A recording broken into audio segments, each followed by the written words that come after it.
satu adalah Adam Daniel dari Sabah yang akan berada di lorong yang pertama. Vanessa Ong Yinri dari Perak di lorong yang kedua. Lorong 3 dari Kelantan, Najwa Arisha.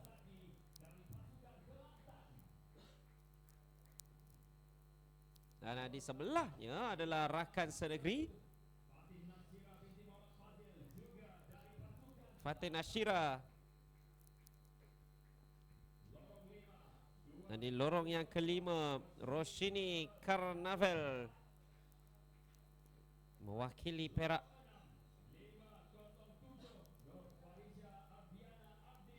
Dan kemudiannya Farisha Ardiana Ardi, dia adalah pemenang pingat emas MSSM pada tahun lalu.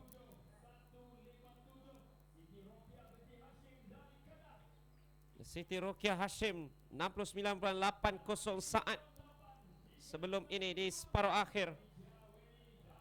Konnichiwa Weni dari Selangor di lorong yang ke-8. Jika dilihatkan pada prestasi separuh akhir, Fatin Ashira yang berada di lorong yang keempat, beliau mencatatkan 64.31 saat dan boleh dikatakan sebagai antara favourite juga, tetapi kita bakal saksikan tumpuan sudah pastinya pada dirinya yang sebelum ini mencatatkan 64.06 saat. Dan here we go untuk acara 400 meter lari berpagar final wanita, dan perhatikan kepada lorong yang keempat iaitu Fatin Ashira yang sudah pastinya ingin mengekalkan dirinya selaku antara favourite, tetapi perhatikan juga kepada Farisha Ardiana Ardi yang berada di lorong yang ke-6 yang terus saja sudah pun memintas beberapa pelumba yang lain atau pelari yang lain dalam 200 meter yang pertama.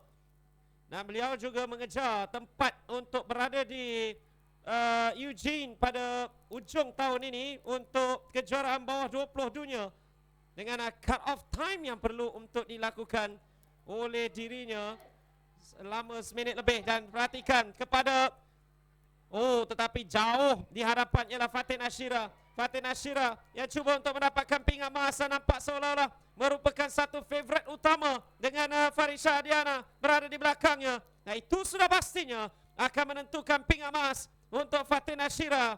Begitu juga dengan pingat perak bagi Farisha Ardiana.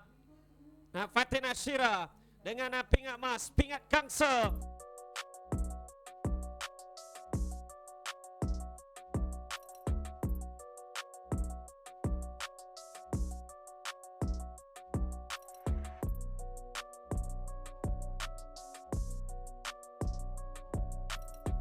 Catatan masa yang dihasilkan oleh mereka dengan Fatin Ashira 62.38 saat itu adalah catatan masa untuk memenangi pingat emas bagi dirinya.